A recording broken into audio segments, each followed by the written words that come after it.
Geotag ঘৰৰ প্ৰথম কিস্তি টকা আপোনালোকে জানুৱাৰী মাহত লাভ কৰিব পাৰিব। লগতে আপোনালোকক অৰুণোদয় 3.0 আঁচনি হিতাধিকাৰীসকলে কিন্তু আপোনালোকক কৈছে, মুখ্যমন্ত্ৰী ডক্টৰ হিমন্ত বিশ্ব শৰ্মাই আপোনালোকক কৈছে যে আপোনালোকে জানুৱাৰী মাহত অৰুণোদয় হিতাধিকাৰীসকলে কিন্তু আপোনালোকে এটা ডাঙৰ উপহাৰ হিচাপে আপোনালোকে লাভ কৰিব পাৰিব।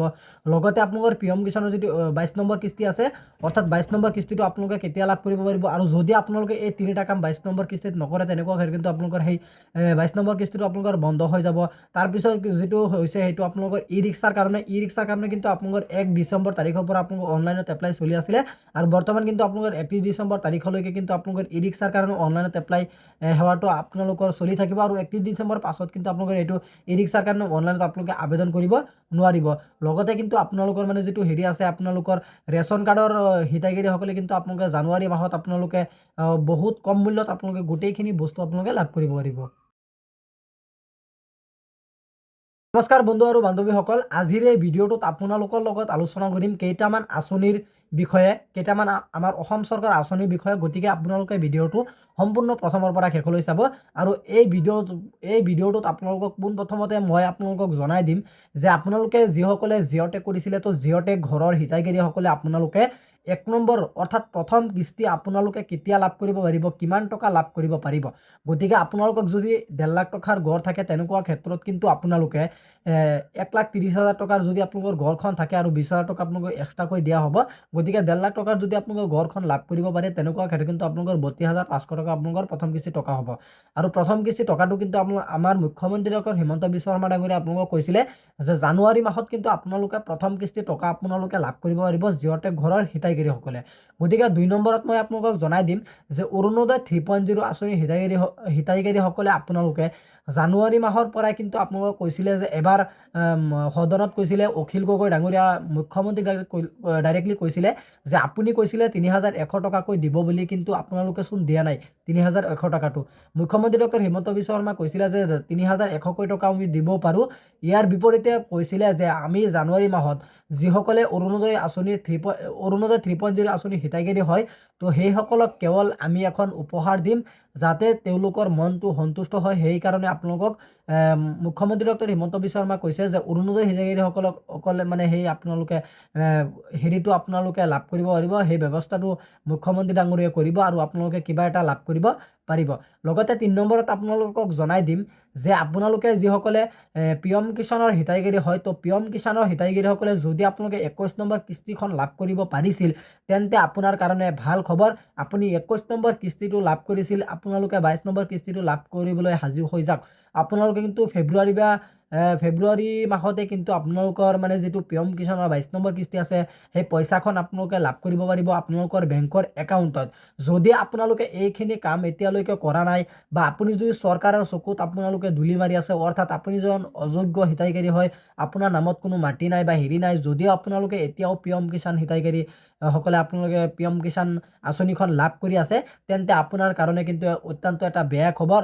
আপুনি যদি এতিয়াও আপোনালোকে লাভ কৰি আছে, তেন্তে আপুনি পিএম কিষাণৰ এজন যোগ্য হিতাধিকাৰী হ'বলৈ আপোনালোকে চেষ্টা কৰক, বা আপোনালোকৰ মানে যিটো লেণ্ড ডকুমেণ্ট আছে বা ফাৰ্মাৰ ৰেজিষ্ট্ৰেশ্যন ID আছে, বা আপোনালোকৰ যিটো EKYC আপোনালোকক কৰিব দিছিলে, বা আপোনালোকৰ মানে যিটো বেংকৰ একাউণ্টৰ আধাৰ কাৰ্ডৰ লগত DVD লিংক কৰিব লাগে, যদি সেইখিনি কাম আপোনালোকে এতিয়ালৈকে কৰা নাই, আপোনালোকে সোনকালে কৰি লওক এইখিনি কাম।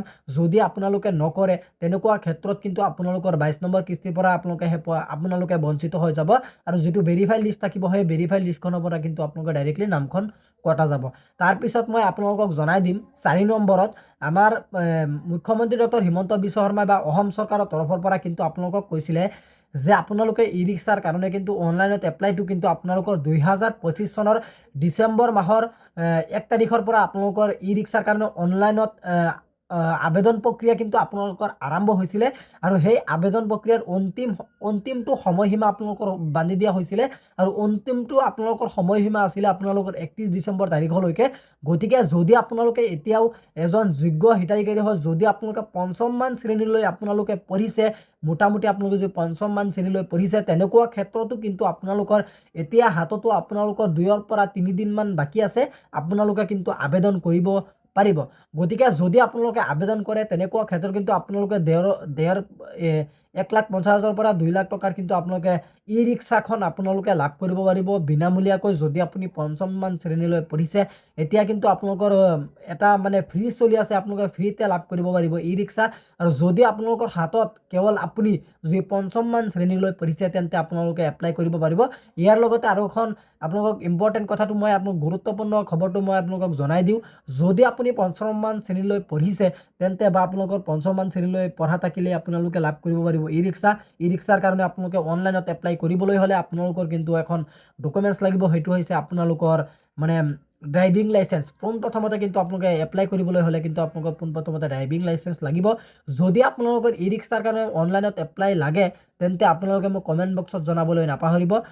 আৰু আপোনালোকে চাব যে মোৰ আগতে ভিডিঅ' এটা বনোৱা আছে, আপোনালোকে ই ৰিক্সাৰ কাৰণে ফুল ভিডিঅ' বনোৱা আছে, গতিকে আপোনালোকে এপ্লাই কৰিব পাৰিব। লিংকত ক্লিক কৰি পেলাই আপোনালোকে এপ্লাই কৰিব পাৰিব। গতিকে আপোনালোকলৈ মোৰ এটা সৰু ৰিকুৱেষ্ট, যদি আপোনালোকে মোৰ হোৱাটছআপ চেনেলত এতিয়ালৈকে জইন হোৱা নাই, আপোনালোকে ফ্ৰীতে অৰ্থাৎ বিনামূলীয়াকৈ আপোনালোকে 1 টকা খৰচা নোহোৱাকৈ কিন্তু আপোনালোকে মোৰ হোৱাটছআপ চেনেলত আপোনালোকে জইন হ'ব পাৰিব। যিবিলাকৰ ওপৰত মই এক্সট্ৰাকৈ ভিডিঅ' বনাবলৈ আপোনালোকক নেদেখুৱাওঁ বা এক্সট্ৰাকৈ মই মানে ভিডিঅ' নবনাওঁ, সেইবিলাকৰ ওপৰত কিন্তু মই হোৱাটছআপ চেনেলত অলপ পিছে পিছে কিন্তু মই আপডেট দি থাকোঁ। যদি আপোনালোকৰ নতুন কিবা কিবিৰ আপডেট লাগে বা যিকোনো আঁচনিৰ চৰকাৰী চাকৰি বা যিকোনো তথ্য যদি আপোনালোকৰ লাগে, তেনেকুৱা ক্ষেত্ৰত কিন্তু আপোনালোকে মোৰ হোৱাটছআপ চেনেলত জইন হ'লে কিন্তু আপোনালোকে সেই আঁচনি কেইখনত আপোনালোকক অন্তৰ্ভুক্ত হ'ব পাৰিব। গতিকে আপোনালোকক 5 নম্বৰত জনাই দিম যে ৰেচন কাৰ্ডৰ হিতাধিকাৰীসকলৰ কাৰণে এটা ভাল খবৰ। আপোনালোকে যিসকলে ৰেচন কাৰ্ডৰ হিতাধিকাৰী হয়, তো আপোনালোকক মুখ্যমন্ত্ৰী ডক্টৰ হিমন্ত বিশ্ব শৰ্মা আপোনালোকক কৈছিলে যে 1 জানুৱাৰী তাৰিখৰ পৰা কিন্তু আপোনালোকে ৰেচন কাৰ্ডৰ হিতাধিকাৰীসকলে আপোনালোকে লাভ কৰিব পাৰিব বিনামূলীয়াকৈ। অৰ্থাৎ আপোনালোকৰ আগতে যিটো আপোনালোকৰ 117 টকাত আপোনালোকৰ 3টা আইটেম অৰ্থাৎ চেনি, দাইল আৰু নিমখ 3টা আইটেম আপোনালোকে 117 টকাত কিনিব লগা হৈছিলে, এতিয়া কিন্তু আপোনালোকৰ 17 টকাটো হ্ৰাস কৰি দিছে। অৰ্থাৎ আপোনালোকক মূল্য বৃদ্ধি কৰি মূল্যটো আপোনালোকৰ কমাই দিছে, মূল্য হ্ৰাস কৰি দিছে। গতিকে আপোনালোকে এতিয়া মাত্ৰ 100 টকাতে আপোনালোকে 3টা আইটেম লাভ কৰিব পাৰিব। গতিকে আপোনালোকে এই আঁচনিকেইখনৰ ভিতৰত আপুনি কোনটো আঁচনিত এতিয়া লিপ্ত হৈ আছে আৰু আগলৈ কোনটো ভিডিঅ' আপোনালোকৰ লাগে আপোনালোকে মোক কমেণ্ট বক্সত জনাবলৈ নাপাহৰিব। আৰু আপুনি কোনটো আঁচনি এইমাত্ৰ আপোনালোকে লাভ কৰি আছে বা কোনটো আঁচনি আপুনি লাভ কৰি আছে আপোনালোকে কমেণ্টত জনাবলৈ নাপাহৰিব। গতিকে আজি ইমানখিনি আছিলে আপোনালোকক দিবলগীয়া ইনফৰমেশ্যন। আশা কৰিছোঁ ভিডিঅ'টো চাই ভাল পালে। যদি ভিডিঅ'টো চাই ভাল পালে তেন্তে ভিডিঅ'টোত এটা লাইক কৰি দিব। আৰু আপুনি যদি আমাৰ চেনেলত নতুন হৈছে প্লিজ আমাৰ চেনেলটো আপুনি ছাবস্ক্ৰাইব কৰিবলৈ নাপাহৰিব। ধন্যবাদ থাকিল সকলোলৈ। জয় আই অসম।